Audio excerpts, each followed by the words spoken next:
The shrill alarm pierced through the morning air of Jefferson Elementary School as 10-year-old Marcus Williams stood confidently at the front of Mrs. Patterson's fourth-grade classroom, his bright orange safety captain vest gleaming under the fluorescent lights. His small hands gripped the clipboard with practiced authority, dark eyes scanning the room with the seriousness of someone who understood responsibility far beyond his years. "Okay, everyone. Remember what we practiced?" Marcus called out, his voice clear and strong despite his youth. "Line up quietly behind me. No pushing, no running. We're going to walk calmly to our designated exit." The children responded immediately, their trust in Marcus evident as they formed an orderly line behind their chosen leader. Marcus had earned this position through weeks of training with the fire department, memorizing evacuation routes, learning emergency procedures, and demonstrating the kind of leadership that impressed both teachers and administrators. His mother, Dr. Angela Williams, a pediatrician at the local hospital, had beamed with pride when Marcus was selected as one of only 3 safety captains in the entire school. Mrs. Patterson watched from the doorway, her weathered face showing the satisfaction of a 20-year veteran teacher who had seen countless fire drills, but few conducted with such precision. The autumn sunlight filtered through the classroom windows, casting long shadows across the bulletin boards decorated with student artwork and achievement charts where Marcus's name appeared multiple times. "Excellent work, Marcus," Mrs. Patterson said, checking her watch. "Lead them out to the playground assembly area, just like we practiced." The hallway filled with the controlled chaos of evacuation as classes from across the building merged into the main corridor. Marcus held his position at the front, occasionally glancing back to ensure his classmates maintained their formation. The familiar scent of floor wax and cafeteria food mixed with the crisp October air flowing through the open exit doors. That's when everything changed.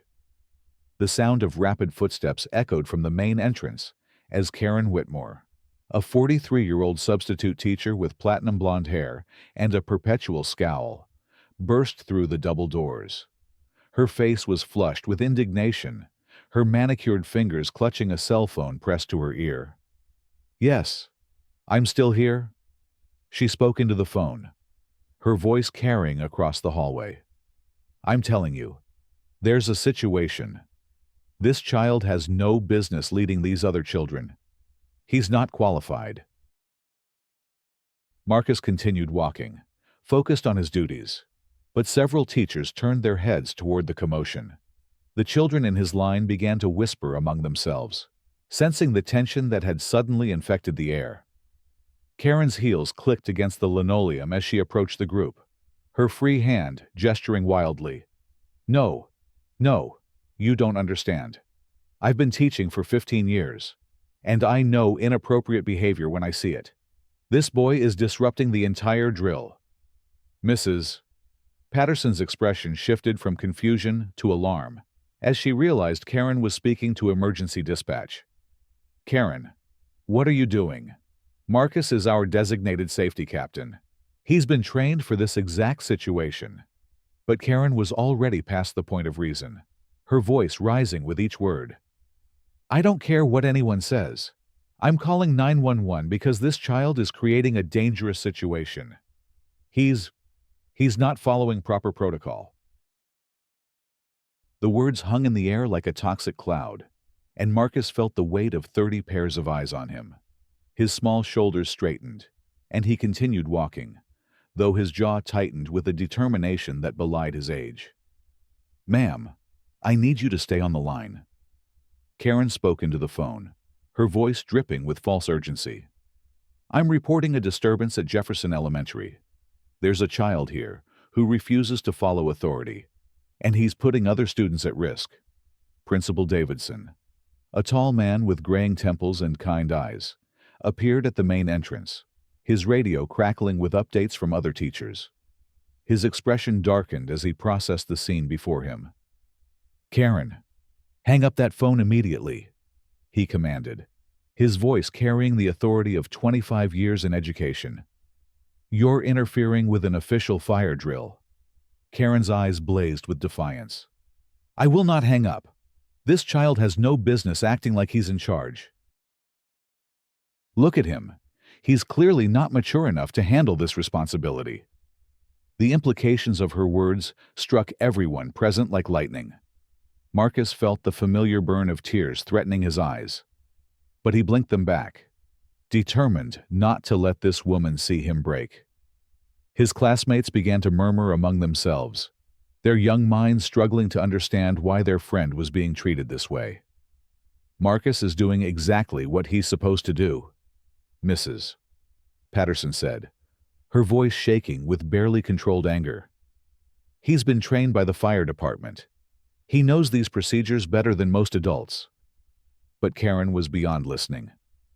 "I don't care what anyone says. I'm the adult here, and I'm telling you that this situation is completely inappropriate. Where are the police? I called them 10 minutes ago." As if summoned by her words, the wail of sirens filled the air, growing louder with each passing second. Marcus felt his heart sink as he realized that police officers were actually responding to this woman's call. The injustice of it all threatened to overwhelm him. But he kept walking, kept leading, kept doing the job he had been trained to do. The first patrol car pulled into the school parking lot, its red and blue lights flashing against the brick facade of the building. Officer Martinez, a veteran policeman with 2 decades of experience, stepped out of the vehicle with a confused expression. He had responded to countless calls at schools, but this was unlike anything he had encountered. "Ma'am, we received a call about a disturbance," Officer Martinez said, approaching Karen with professional caution. "Can you explain what's happening here?" Karen's voice took on a tone of wounded righteousness. "Officer, thank goodness you're here. This child is disrupting our emergency drill. He's refusing to follow proper authority and creating a dangerous situation for everyone." Marcus stopped walking and turned to face the officer, his young face a mask of dignity and composure that would have impressed adults twice his age. "Sir, I'm Marcus Williams. I'm the safety captain for Mrs. Patterson's class. I'm just doing my job." The simple statement, delivered with such quiet confidence, seemed to cut through the chaos like a blade.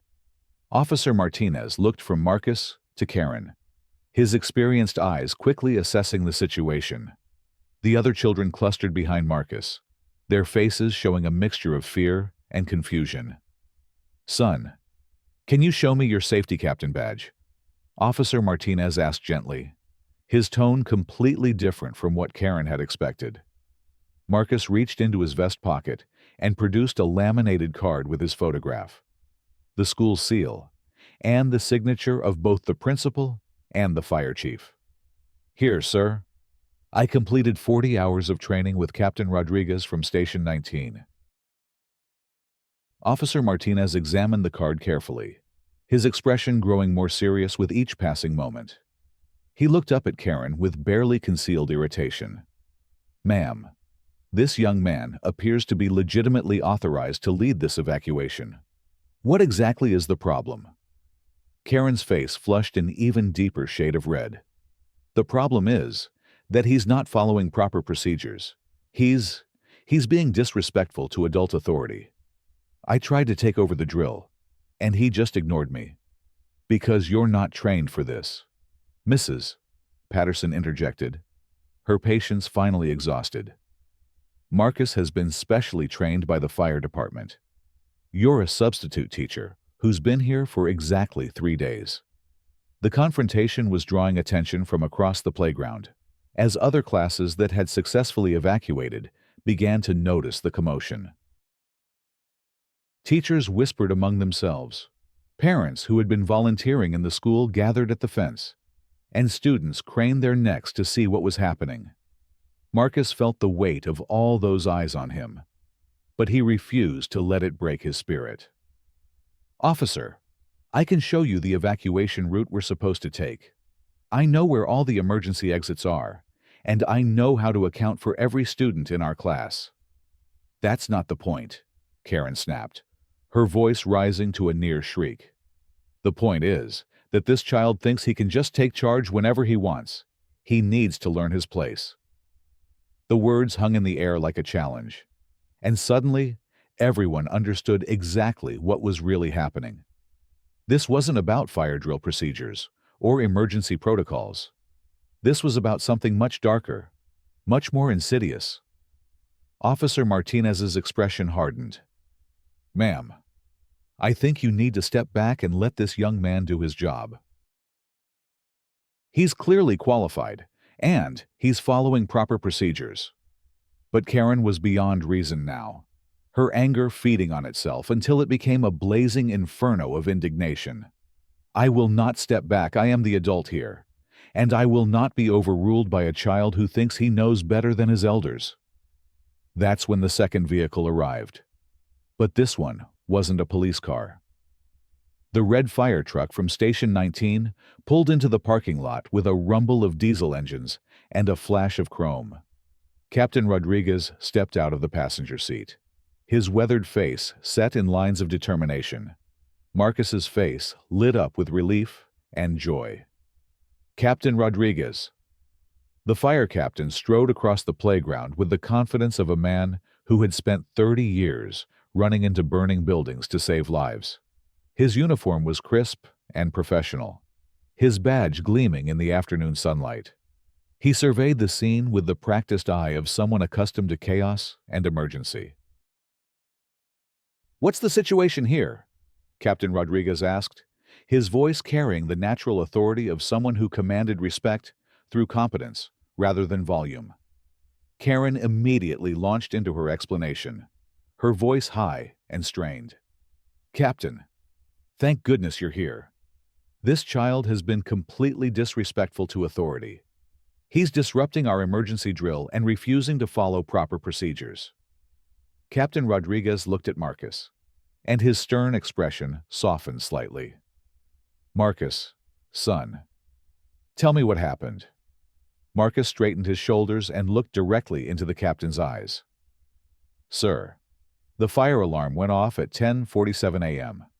I gathered my class and began leading them to the designated assembly area using Route C, just like we practiced. Mrs. Patterson was supervising from the rear, and everything was going according to protocol. And then Miss Whitmore arrived and told me to stop. She said I wasn't qualified to lead the drill. When I explained that I was the designated safety captain, she called 911. Captain Rodriguez nodded slowly, his expression growing more serious. He turned to Karen with the kind of look that had intimidated countless rookie firefighters over the years. "Ma'am, are you aware that Marcus Williams is one of our most accomplished junior safety captains? He completed our entire training program with the highest scores we've ever recorded." Karen's face began to shift from red to pale as she realized the ground was shifting beneath her feet. That's not the point. Children shouldn't be put in positions of authority over other children. It's not appropriate." "What's not appropriate?" Captain Rodriguez said, his voice dropping to a dangerous quiet. "Is disrupting an emergency drill because you disagree with a child's qualifications. Marcus has been trained to handle exactly this type of situation. He knows the evacuation procedures better than most adults." The crowd of onlookers had grown larger, with parents and community members gathering at the school fence. Word was spreading through the neighborhood that something significant was happening at Jefferson Elementary. Cell phones appeared in hands, recording the confrontation that was unfolding. Mrs. Patterson stepped forward, her voice trembling with emotion. "Captain, Marcus has been nothing but professional and competent. He's been leading drills for 3 months without a single problem. The only disruption today came from Miss Whitmore's interference."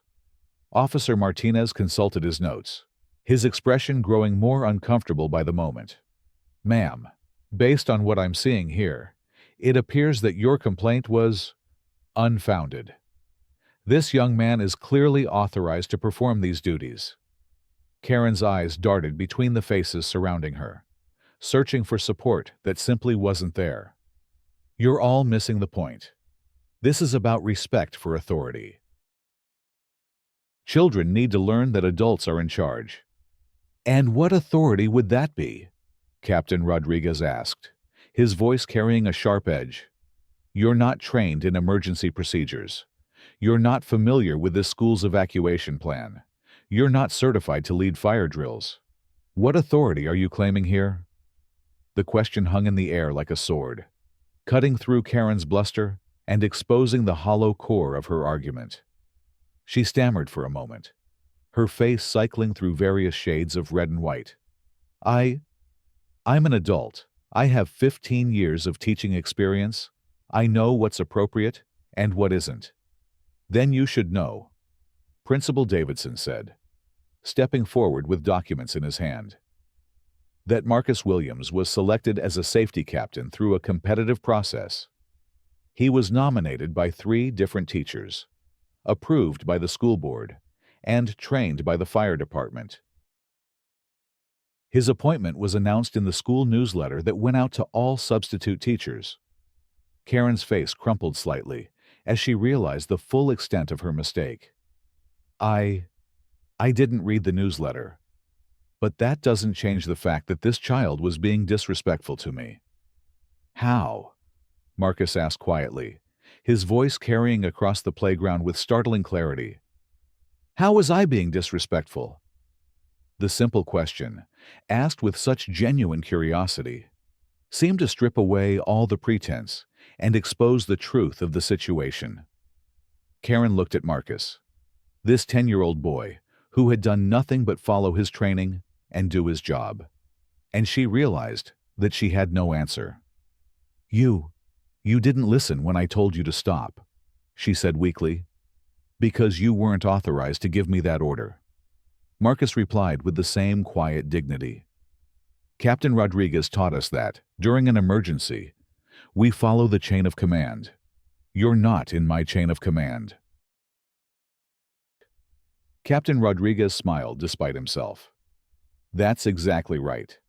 Son, during an emergency drill, safety captains report to me, then to the principal, then to their supervising teacher. Substitute teachers who haven't been briefed on procedures don't have authority to override our protocols. The crowd had grown silent, hanging on every word of the exchange. Parents looked at their own children, wondering if they would have the courage and composure that Marcus was displaying. Teachers whispered among themselves about the professionalism this young boy was demonstrating under pressure. Karen looked around at the faces surrounding her, seeing disappointment and anger where she had expected support. This is ridiculous. I'm being attacked for trying to maintain order and discipline. No, said a voice from the crowd. Mrs. Henderson, a parent volunteer who had been watching the entire confrontation, stepped forward. You're being held accountable for disrupting a safety drill and harassing a child who was doing his job. Other voices joined in, creating a chorus of disapproval that seemed to swell from every direction.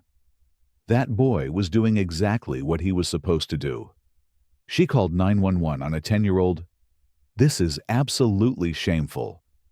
Karen's face went through a series of expressions, from defiance to confusion to something approaching panic. You're all overreacting. I was just trying to maintain proper authority. Whose authority? Captain Rodriguez asked. You have no authority here. You're not trained, you're not qualified, and you're not in charge. The only person here with actual authority over this drill is standing right next to me. He placed his hand on Marcus's shoulder, and the boy seemed to grow taller under the captain's support. Marcus, I want you to complete this drill. Show everyone how it's supposed to be done. Marcus nodded solemnly and turned back to his classmates, who had been watching the entire confrontation with wide eyes. Okay, everyone, let's finish what we started. Remember, walk quietly and stay in line. The children fell into formation behind Marcus with renewed enthusiasm, their trust in their young leader unshaken by the drama that had just unfolded. As they began moving toward the assembly area, spontaneous applause broke out from the crowd of onlookers. Karen stood alone in the middle of the playground, her phone still clutched in her hand, watching as the very drill she had tried to stop proceeded flawlessly under Marcus's leadership.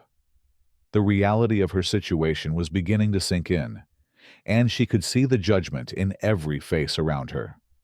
"Ma'am," Officer Martinez said, approaching her with his notepad. "I need to ask you some questions about this incident. Making false reports to emergency services is a serious matter."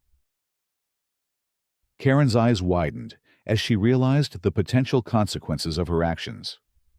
"False reports? I wasn't making false reports, I was trying to maintain order. You told dispatch that a child was creating a dangerous situation and disrupting emergency procedures," Officer Martinez said, consulting his notes. "Based on what I've witnessed here, that appears to be completely untrue."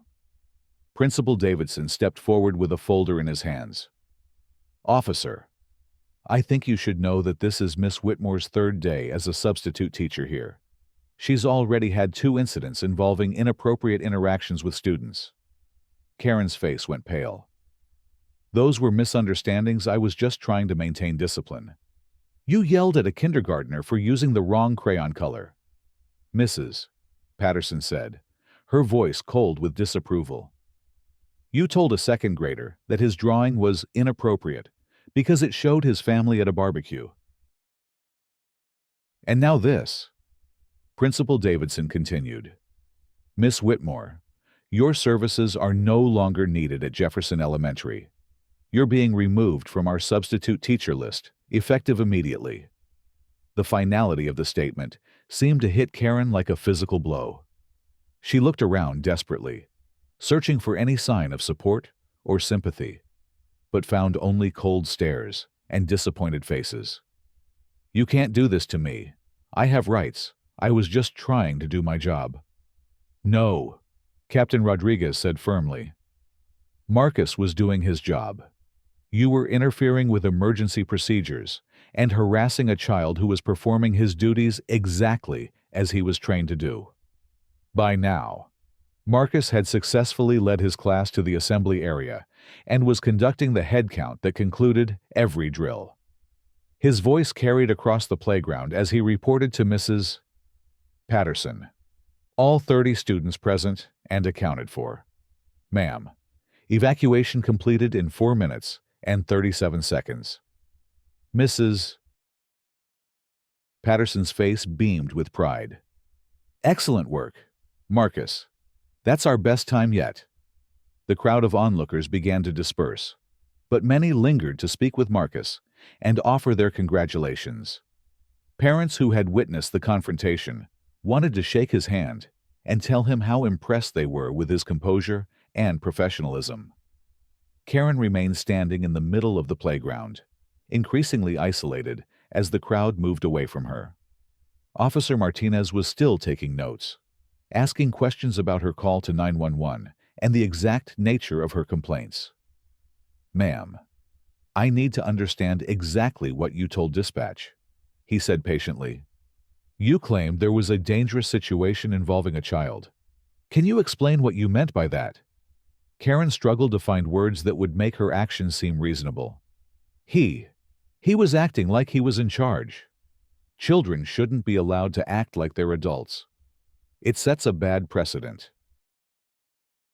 "So you called 911 because a child was doing a job he was trained and authorized to do. I called 911 because the situation was getting out of control." Officer Martinez looked around the playground, where the drill had concluded successfully, and students were beginning to return to their classrooms in orderly lines. "Ma'am, the only thing that got out of control here was your reaction to seeing a young black boy in a position of authority." The words hit Karen like a slap, and she recoiled visibly. That's not what this was about. This has nothing to do with race. Doesn't it?" The question came from Dr. Angela Williams, Marcus's mother, who had arrived at the school after receiving a call from Principal Davidson. She walked across the playground with the confident stride of someone accustomed to commanding respect in professional settings. Marcus ran to his mother, and she wrapped him in a fierce hug. "I'm so proud of you, baby. You did exactly what you were supposed to do." Dr. Williams turned to face Karen, her expression a mixture of anger and disappointment. "I want to understand something. My son completed 40 hours of training with the fire department. He was selected through a competitive process. He was authorized by the school administration. And you decided to call 911 because... Why exactly?" Karen's mouth opened and closed several times, but no words came out. She looked at Marcus, standing confidently beside his mother, and seemed to see him clearly for the first time. I was just trying to maintain order," she whispered. "No," Dr. Williams said firmly. "You were trying to put a black child in his place, because you couldn't stand seeing him in a position of authority. That's exactly what this was about, and everyone here knows it." The truth of the statement seemed to echo across the playground, acknowledged by the nods and murmurs of everyone present. Karen's face crumpled as she realized that her actions had been seen clearly by everyone around her. Captain Rodriguez stepped forward, his expression serious. "Ma'am, I want you to understand something. Marcus Williams is one of the finest young people I've ever had the privilege to train. He's responsible, dedicated, and genuinely cares about the safety of his classmates. Your attempt to undermine him today was not only wrong, it was dangerous." "Dangerous?" Karen asked weakly. "You disrupted an emergency drill," Captain Rodriguez explained. "You caused confusion and delay during a procedure that could save lives in a real emergency. You wasted emergency resources by making a false report. And you traumatized a child who was doing nothing but serving his community." The weight of her actions seemed to finally penetrate Karen's consciousness. She looked around at the faces surrounding her, seeing the full measure of their disapproval and disappointment. I didn't mean for it to go this far," she said, her voice barely audible. "But it did go this far," Principal Davidson said sternly. "And there will be consequences. Officer Martinez, I want to file a formal complaint about the false 911 call. The school board will be notified about this incident, and Miss Whitmore will not be working in any school in this district again." Officer Martinez nodded. "Ma'am, you'll be receiving a citation for filing a false report. You'll need to appear in court to answer for your actions." Karen's face went white. "A citation court? But I was just trying to do the right thing." "The right thing," Marcus said quietly, his young voice carrying across the playground, "would have been to let me do my job. Captain Rodriguez taught us that everyone has a role to play in keeping people safe. My role was to lead the drill. Your role was to stay out of the way." The simple wisdom of his words seemed to cut through all the adult complexity and expose the fundamental truth of the situation. Karen looked at this 10-year-old boy who had conducted himself with more dignity and professionalism than she had managed, and the full shame of her actions finally hit her. "I'm sorry," she whispered, but the words seemed inadequate for the damage she had caused. Marcus looked at her with the kind of mature consideration that spoke to wisdom beyond his years. "I hope you learn from this," he said simply. "Everyone deserves a chance to do their job without being judged by the color of their skin." Dr. Williams squeezed her son's shoulder, her eyes bright with tears of pride. "That's my boy," she said softly. The crowd began to disperse as the drama reached its conclusion. Parents returned to their volunteer duties. Teachers led their classes back to their classrooms, and the normal rhythm of school life gradually resumed. But the impact of what had happened would linger in the minds of everyone who witnessed it. Karen stood alone on the playground, watching as Officer Martinez completed his paperwork and prepared to leave. The reality of her situation was beginning to sink in. She had lost her job, faced legal consequences, and been publicly humiliated. But more than that, she had been forced to confront the ugly truth about her own motivations. As she walked slowly toward her car, she could hear the sounds of normal school life resuming around her. Children laughed in classrooms, teachers called out instructions, and the public address system crackled with routine announcements. She had disrupted this peaceful environment with her prejudice and fear, and now she was being ejected from it like a foreign body.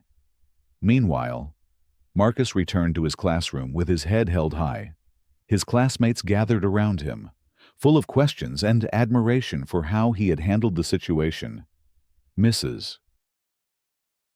Patterson watched from her desk, marveling at the poise and maturity her young student had displayed under pressure. "Marcus," she said, calling him over to her desk, "I want you to know how proud I am of you. You showed real leadership today." Marcus smiled, but his expression remained serious. "Thank you, Mrs. Patterson. Captain Rodriguez always says that leadership isn't about being in charge. It's about taking responsibility and doing what's right, even when it's hard." "That's exactly what you did today," she replied. "You took responsibility for your classmates' safety, and you did what was right, even when someone was trying to stop you." The story of what happened at Jefferson Elementary spread quickly through the community. Local news outlets picked up the story.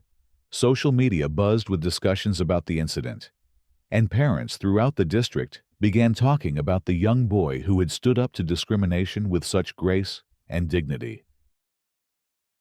3 days later, at the weekly school assembly, Principal Davidson called Marcus to the stage.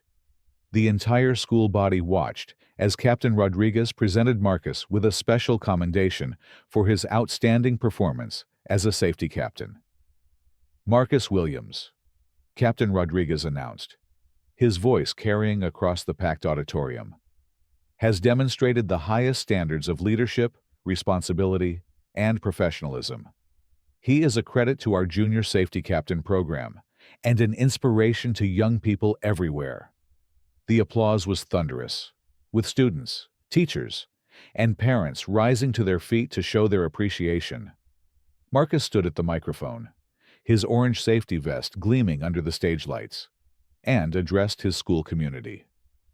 "Thank you all for your support," he said, his voice clear and confident. "I want everyone to know that being a safety captain isn't just about knowing the rules or wearing this vest. It's about caring enough about other people to do your job even when it's difficult." He paused, looking out at the sea of faces before him. "Sometimes people will try to stop you from doing what's right. They might not understand your role, or they might not think you're qualified because of how you look or how old you are. But if you know you're doing the right thing, you have to keep going."